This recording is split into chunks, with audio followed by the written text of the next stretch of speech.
네, 안녕하세요. 뉴스 잉글리시와 G2 글로벌 투자에서 전해드리는 세계는 지금 2026년 4월 5일까지 한 주간 소식을 미리 전해드립니다. 이란 전쟁이 5주째 수렁으로 빠져들고 있습니다. 왼쪽 차트는 영국의 The Economist지가 미국에서 여론조사를 한 결과인데요. 3월 셋째 주 결과이고요. 제일 위쪽에 빨간색 계통 막대 그래프는 이란 전쟁을 지지한다는 유권자들의 반응이고요. 가운데 회색 계통 막대 그래프는 이란 전쟁을 반대한다는 사람들이고요. 제일 아래쪽에 베이지색은 잘 모르겠다는 반응입니다. 얼핏 보기에는 반대하는 미국 사회 여론이 훨씬 더 높은 걸로 나와 있지만 알고 보면은 이란 전쟁을 지지한다. 그러니까 트럼프 대통령을 무조건 지지한다는 사람들의 이 단단함, 그 지지 세력의 단단함이 훨씬 더 강하기 때문에 트럼프 대통령은 이번 이란 전쟁을 중단하지 않고 계속 이어갈 것으로 저는 내다보고 있습니다. 자, 그리고 인도네시아 대통령과 프랑스 대통령이 이번 주에 일본과 한국을 연달아서 방문을 하고, 그 중에서 또 인도네시아 대통령은 한국을 방문한 다음에 베트남까지 이어서 방문하는 일정으로 순방을 합니다. 영국에서는 자동차 판매 금융, 그러니까 이 할부 금융을 했을 적에 그 자동차 딜러들과 자동차 할부 금융을 주선하는 그 금융회사들, 파이낸싱 회사들이 짬짬이를 하고 소비자들을 기만해서 그러니까 소비자들이 내야 하는 그 이자, 금리를 높게 매기면 매길수록 그 파이낸싱 회사들이 딜러들한테 지불하는 수수료를 더 많이 주었던 그런 행위를 적발을 했어요. 영국의 금융 규제 당국이. 그래서 2007년부터 2024년까지 이런 그 불안전 판매 또는 사기 행위를 적발을 해서 그거를 소비자들한테 손해배상금을 물어주라 하는 그런 판정을 3월 30일 월요일에 내릴 것으로 그렇게 보입니다. 그리고 4월 1일 수요일이 되면은요, 적어도 이제 예정된 바에 의하면은 미국의 우주항공국이죠. 나사가 아르테미스2 프로젝트에 의한 그 유인 우주선을 발사를 합니다. 무인이 아니고 유인 우주선이고 4명이 탑승을 하는데, 한 사람은 미국인 남자, 또 미국인 여자, 그리고 캐나다인 남자, 그리고 미국인 흑인 남자, 이렇게 전부 4명이 타고 가는 그 우주선을 발사를 하고, 이번에는 달에 착륙은 하지는 않아요. 달까지 가긴 가는데 달의 궤도를 한번 돌고 그 다음에 지구로 돌아오는 그런 일정이고요. 내년도 2027년에는 아르테미스 3를 발사를 하는데 그것 역시 달까지 가는데 달에 착륙은 하지 않고 그냥 돌아옵니다.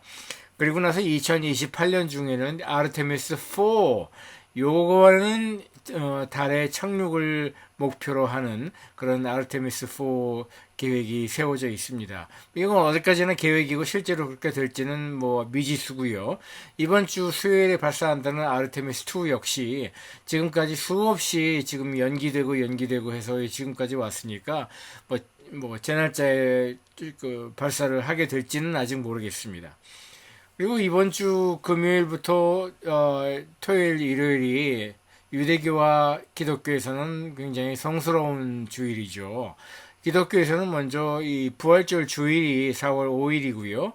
부활절 주일 전에 금요일이 이른바 Good Friday, 한국말로는 성금요일이라고 하죠. 그리고 유대교에서도 Passover, 한국말로는 유월절이라고 하죠. 유월절이라는 것은 담을 넘었다라는 뜻이고, 여기서 담을 넘었다는 것은 고대 이집트에서 일종의 인질 생활을 하던 이스라엘 민족을 모세가 이끌고 이른바 출애굽, 이집트에서 빠져나온 날을 기념해서 유월절이라고 하고 영어로는 Passover라고 합니다. 그리고 이제 원유 생산국들 가운데 오펙, 중동 오펙 산유국들 플러스 거기에 이제 러시아와 카자흐스탄까지 8개 나라들이 5월 한 달의 생산량을 협의를 하는데 이번에는 굉장히 중요한 매달 해요. 매달 그 다음 달에 생산하는 양을 협의를 해서 진행을 하는데 이번에는 특히 중요한 것이 지금 호르무즈 해협이 이란에 의해서 가로막혀 있기 때문에 생산량이 문제가 아니라 운송을 못하니까 그럴 적에는 또 각자 어떻게 할당량이라고 할까 원유 생산량을 어떻게 조정을 해서 세계 경제에 원유를 공급할 것인가. 결국은 뭐 러시아의 역할이 굉장히 커질 수밖에 없죠. 그래서 오펙 플러스 8개 나라들이 오스트리아 비엔나에 있는 오펙 본부에서 만나서 협의를 할 겁니다. 그럼 한 꼭지씩 제가 짚어드리겠습니다. 먼저 3월 30일 오늘이죠. 월요일이 되면은 인도네시아 대통령 프라보보 대통령이 일본을 국빈 방문하는 이틀째고요. 그러니까 어제 일요일에 도착을 한 거죠. 일본 도쿄에. 오늘 월요일에는 왼쪽에 보이는 다카이치 총리와 두 나라 정상 간의 정상회담이 열렸습니다. 그리고 영국의 FCA, Financial Conduct Authority의 준말이에요. FCA가 그러니까 미국으로 하면 SEC, 한국으로 말하면 금융감독위원회와 금융감독원을 합친 그런 정부 규제기관인데 이 FCA가 영국에서 그 자동차 판매 금융 불안전 판매를 적발을 했어요. 그러니까 서두에 말씀드린 것처럼 파이낸싱 회사들이 딜러십들에게 그 수수료를 지불할 적에 소비자들에게 더 높은 금리를 매길 수 있도록 그렇게 권장을 하고 더 높은 금리를 매기면 매길수록 더 많은 수수료를 지불을 했던 것이에요. 그러니까 소비자들은 뭣도 모르고 당한 것이죠.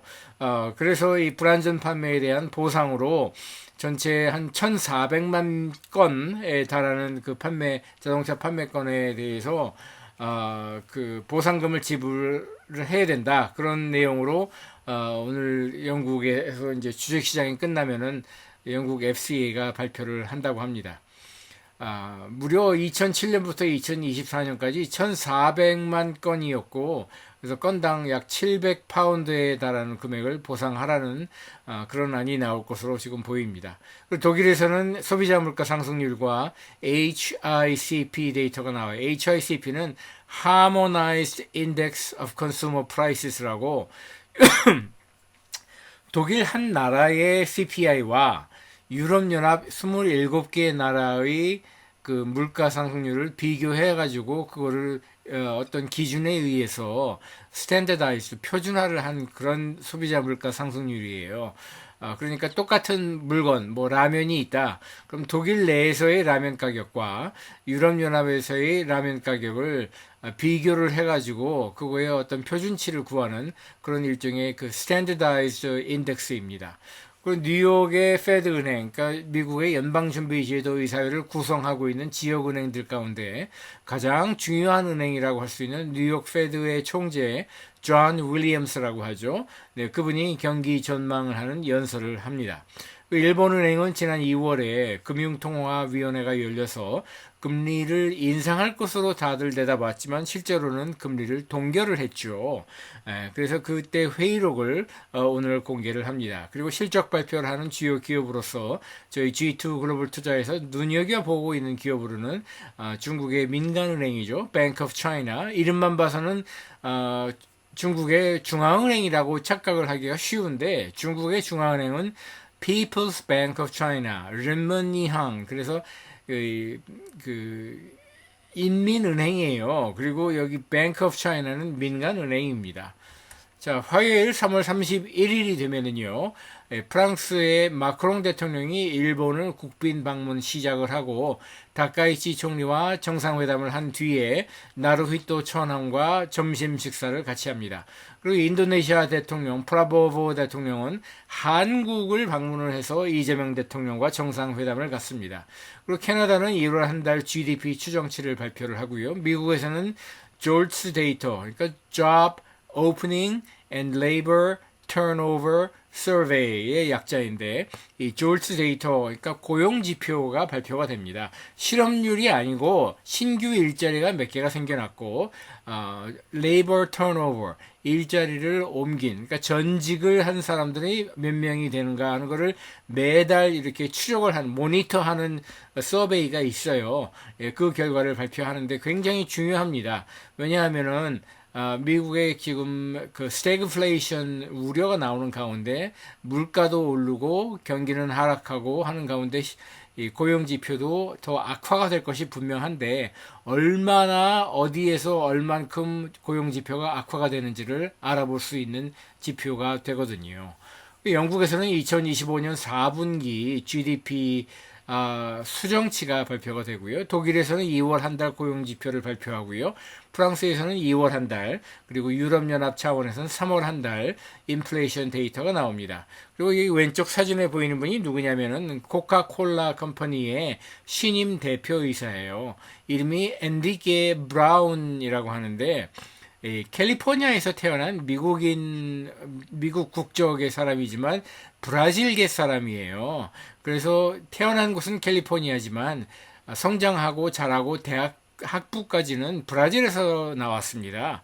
그리고 석박사는 미국에서 했고, 그리고 코카콜라에 입사한 뒤로 거의 모든 그 커리어를 코카콜라의 해외 집업인에서 보냈어요. 2013년부터 2016년까지는 한국과 중국을 함께 그 총괄하는 그 동아시아 본사 사장을 역임을 했던 분이고요. 이번에 신임으로 코카콜라 전체 대표이사 CEO로 취임을 하게 되는데, 코카콜라는 한번 이 대표이사에 오르게 되면은 굉장히 오랜 기간, 최소한 10년 이상 재임을 하게 되는 그런 회사로 유명하죠. 자, 4월 1일 수요일이 되면은요, 유대교에서 그 굉장히 중요한 그 절기로 삼는 유월절, 영어로는 Passover라고 하는데, 유월절이 시작이 되고, 이스라엘에서는 일주일, 그리고 이스라엘을 제외한 다른 지역에서는 8해 동안, 그러니까 하루 더 해서 8일 동안 이 축제가 이어집니다. 미국 대법원에서는 굉장히 중요한 법리 심사를 이제 시작을 하게 되는데, 미국의 모든 어떤 그 법원에 올라가는 그 사건에는 사건 번호와 함께 그 사건의 이름이 붙여지게 되죠. 그게 이제 트럼프 vs 바바라 그렇게 붙여진 그러니까 트럼프라는 사람이 피고가 되는 거고 바바라라는 사람이 원고가 되는 일종의 그 고소장이 대법원에 올라가게 돼요. 근데 트럼프가 왜 피고가 됐느냐? 2025년 1월에 취임한 트럼프 대통령이, 그러니까 두 번째 취임한 대통령이 2월에, 그러니까 한 달 지나가지고 제일 먼저 대통령 시행령으로 정해서 발표한 것이 무엇이 있었냐면은 미국 시민이 아닌 사람이 뭐 이민 비자 또는 유학생 또는 뭐 여행 온 사람 뭐 그밖에 아무튼 미국 시민이 아닌 사람이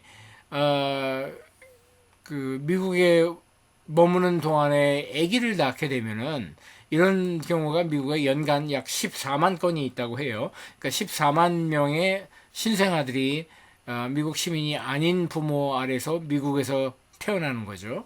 네, 그런 경우에 그 미국 헌법 제14조에 규정이 되어 있는 대로 속죄주의에 의해서 자동적으로 시민권을 얻게 되는 그런 헌법 조항이 있거든요. 예, 수정헌법 14조고 1868년도에 제정이 되는 거예요. 그런데 그거를 부정하면서 앞으로는 그런 헌법 지키지 않겠다. 그러니까 시민권을 자동으로 부여하는 그런 조항을 없애버리자. 이렇게 대통령 시행령으로 해버렸어요. 그러니까 당연히 이거는 위헌이 맞죠. 그래서 바바라라고 하는 가상인물을 내세워서 미국의 그 진보 성향의 단체들이 예를 들면 ACLU와 같은 American Civil Liberties Union이라고 하죠. 예, 미국의 인권 단체입니다. 그 ACLU를 비롯해서 수없이 많은 진보 성향 단체들이 트럼프를 고소를 한 거예요. 그래서 이런 경우에는 미국의 또 이제 3심 제도니까 1심 제도는 지방법원, 2심 제도는 고등법원, 3심 제도는 이제 대법원에서 심사를 하게 되는데 2심 고등법원에다가 직접 제소를 했어요. 그래서 처음에는 워싱턴 DC에 있는 미국 고등법원에다가 고소를 했는데 그 판사가 그러니까 고등법원의 판사가 대통령 시행령이 맞다. 이거는 헌법이 틀렸고 대통령 시행령이 맞다는 이상한 판결을 내린 거예요. 그래서 그 원고 측이 바바라 측이 그 미국의 진보 성향 단체들이 이번에는 미국 뉴햄프셔주에 있는 고등법원에다가 다시 제소를 했어요. 그랬더니 그 판사는 이거는 헌법이 맞고 트럼프가 틀렸다 이렇게 판결을 한 거예요. 그래서 거기서 이제 다시 항소를 해가지고 이번에 미국 대법원에 올라갔는데 미국 대법원에서 이제 법리 공방을 시작하는 날이 바로 4월 1일 수요일이 됩니다. 매우 매우 중요한 그런 그 판결이고요. 이 결과에 따라서 미국 헌법을 뭐 휴지 조각으로 아는 거예요. 이 트럼프 대통령이라는 사람은. 그 밖에 지금 미국 헌법의, 수정 헌법의 또 22조 항이 무엇이냐면은 1951년도에 제정된 수정 헌법 22조는 누가 됐든 간에 미국 대통령은 2번 2연임 이상을 할 수 없다. 2번 이상 할 수 없으니까 3년이면 안 된다는 얘기거든요. 근데 그것도 지금 어떻게 무시를 때려버리든지 뭐 그냥 없던 일로 해버리려고 지금 미국 트럼프 진영에서는 준비를 하고 있거든요. 그러니까 이 사람은 뭐 눈에 보이는 게 없는 거예요. 뭐 헌법이든 뭐든 간에 자기가 자기가 맞다고 하면 그게 맞는 거가 되는 일종의 뭐 제왕적 대통령을 하려고 하는 행사하려고 하는 완전히 미국 헌법을 박살내고 있는 것이죠. 말도 안 되는 짓인데 그게 미국 사회에서 통하는 이유는 오로지 딱 하나예요. 그거는 한국을 비롯해서 미국을 제외한 다른 나라 사람들이 너무너무 간과하고 뭐 잘 모르고 있는 사실인데 미국 사회가 이처럼 이렇게 트럼프와 같은 무지막지한 엉터리를 지지하는 이유는요. 이민자들을 반대하고 이민을 반대하고 외국인을 혐오하는 그 정서가 지나치게 지금 강렬하기 때문에 그렇습니다. 그 분노가, 그 쌓인 분노가 이루 말을 할 수가 없어요. 외국인들은 전혀 이해를 하지 못하고 있고, 그 어느 정도까지 그 분노의 깊이가 깊은지 가늠을 하지 못하고 있는 거예요. 그렇기 때문에 미국의 뭐 네로라 하는 뭐 고등법원 판사나 뭐 제가 알고 있는 지식인들이나 이런 사람들 가운데서도 이민자 얘기만 나오면은 눈에 불을 켜고 반대를 하고 트럼프가 뭐 훌륭한 사람이 아닌 거는 자기들도 알고 있다.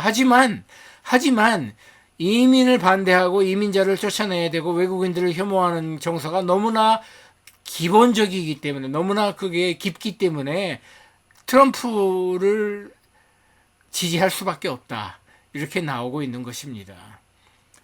자, 그리고 여기 왼쪽 사진에 보이는 사진에서 오른쪽 분은 스티브 잡스라는 건 대부분 사람들이 뭐 알아차릴 거고 왼쪽에 있는 분이 애플이라는 회사를 50년 전에 공동 창업한 스티븐 워즈니액이라는 사람이에요. 스티브 잡스는 췌장암으로 죽었고 하지만 이 왼쪽에 스티브 워즈니액 이분은 살아있죠.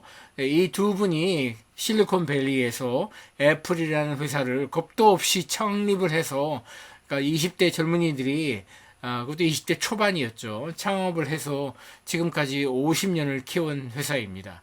자, 그리고 이제 BP, 그러니까 British Petroleum이죠. 영국의 그 민간 석유 회사죠. BP라는 회사가 신임 대표이사를 맡는데 그 여자분이에요. 맥 오닐이라는 분이고요. 또 도요타 자동차도 도요타 가문의 일원이었던 그 패밀리 멤버가 이번에 사퇴를 하고요. 대표이사로 켄타 콘, 그러니까 일본식으로 하면은 콘 켄타가 되겠죠. 네, 새로운 대표이사가 취임을 하는데 이분은 지금까지 CFO, 그러니까 도요타의 최고 재무 책임자로서 재무통으로 잘 알려진 그런 분입니다. 일본에서는 3월에 그 발표하는 단간 서베이가 나와요. 이건 일본 은행이 발표하는 경기 전망 지표 중요한 데이터인데 1년에 두 번인가 네 번인가 두 번으로 알고 있는데 아무튼 매년 3월과 10월인가 이렇게 두 번 발표하는 매우 중요한 일본 경제 지표를 알려주는 그런 데이터입니다.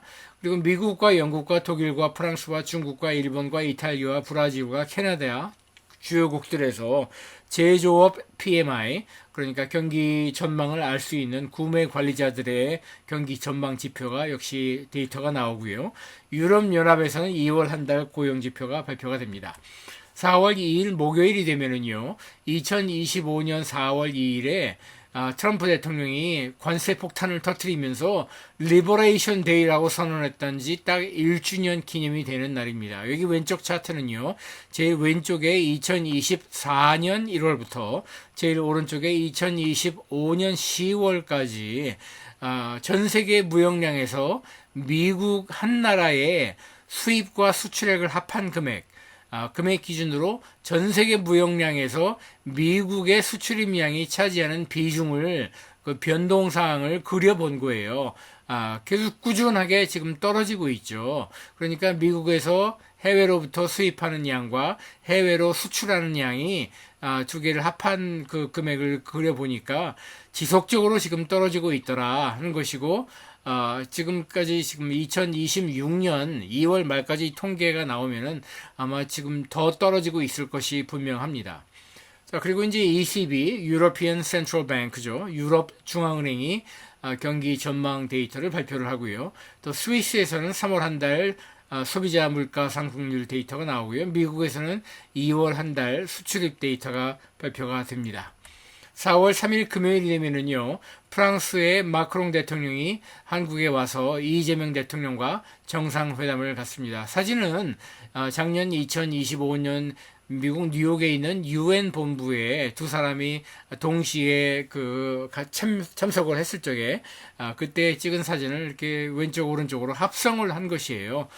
그래서 프랑스 대통령과 이재명 대통령이 만나게 되면은 역시 가장 중요한 아젠다는 미국의 관세 폭탄이나 미국이 지금 이란에서 벌이고 있는 전쟁과 석유 파동 이런 이슈를 아젠다로 다룰 것이 지금 전망을 하고 있습니다. 그리고 영국에 BBC 방송이 있잖아요. 영국의 그 국영 방송사죠. 한국어로 말하면 KBS고 일본어로 말을 하면 NHK에 해당하는 그 영국의 BBC. 그리고 영국의 앞날을 얘기할 적에 이런 우스갯소리지만 이런 말을 합니다. 영국이 가진 유산 가운데, 영국이 가진 어떤 그런 문화적 유산 가운데 가장 오래 살아남을 것은 영국의 그 English language, 영어, 그리고 그 두 번째는 BBC 방송이 될 것이다. 뭐 그렇게 얘기를 하는데, 아무튼 이 BBC가 최근에 들어서 좀 어려움이 있어요. 가장 큰 어려움은 미국의 트럼프 대통령을 비난하는 특집 방송을 내보냈다가 트럼프한테 고소를 당했습니다. 배상금을 내놔라. 그래서 지금 그게 1억 달러인가? 어마어마한 금액을 지금 그 배상금으로 내놓으라고 지금 트럼프가 고소를 한 상태예요. 그래서 지금 난데없이 지금 그 고소를 당해서 어려움에 처해 있고, 영국 국내 상황으로도 지금 BBC가 너무 방만하다 경영이 그런 비난을 받고 있는 가운데 차기 대표이사로 매트 브리틴이라는 이름의 영국인이죠. 지금까지 그 구글의 유럽 본사 사장을 역임했던 분인데, 이분을 선임을 해서 특히 이제 미국 회사 구글의 유럽 본사 사장을 했으니까 미국 쪽에 인맥도 많고 뭐 트럼프 행정부에도 인맥이 좀 있을 것 같으니까 이런 사람을 선임을 했는데, 그 매트 브리틴이라는 사람이 정식으로 취임하기 전까지 대행으로 임시로 대표이사 대행을 할 사람을 뽑았어요. 그 대행 역할을 할 사람이 취임하는 날이 4월 3일 금요일입니다. 그리고 이제 미국과 영국과 인도와 홍콩에서는 굿 프라이데이로 공휴일을 지정을 해서, 그러니까 부활절 전 금요일이죠. 정식으로 공휴일이어서 자본시장, 그러니까 예를 들면 주식시장 같은 거는 문을 닫고 열지 않습니다. 그럼 미국과 일본과 중국에서는 서비스업 PMI, 구매자 관리 지수가 발표가 되고요. 미국에서는 3월 한 달 고용지표, 여기서 말하는 고용지표라는 건 실업률과 그다음에 그 일자리를 구하고 있는 사람들의 숫자가 얼마나 되는가 하는 그런 고용지표가 발표가 됩니다. 그 4월 4일 토요일이 되면은요, 여기 사진에 보이는 분이 로마 교황이죠. 작년에 그 프란치스코 교황이 사망을 하고 그 후임으로 부임을 한 그 레오 14세 미국인입니다. 미국 시카고 태생 미국인인데 이분이 집전하는 부활절 미사가 토요일 밤에 시작을 합니다. 부활절 미사인데 원래 이걸 anticipated mass라고 해가지고 부활절 미사는 일요일이 아니라 그 전날인 토요일 해가 지고 나서, 그러니까 해가 진 다음에 어두워졌을 때부터 시작을 하는 거예요. 전통상 그렇게, 관행상 그렇게 되어 있고요. 로마 교황청에 있는 그 세인트 피터스 바실리카, 그러니까 성 베드로 성당에서 이 레오 14세가 집전해서 부활절 미사가 시작이 됩니다. 가톨릭교는 물론이고 기독교 전체로 봐서도 부활절은 굉장히 중요한 그런 그 절기이자 행사이죠. 영국에서는 옥스퍼드 대학과 케임브리지 대학 양대 그 영국의 대학들이 그 조정 경기, 그러니까 강물 위에다가 보트를 띄우고 이렇게 노를 젓는 그 스포츠 경기이죠. 그 조정 경기가 웨스트 런던에 있는 그 템스강 위에서 벌어집니다.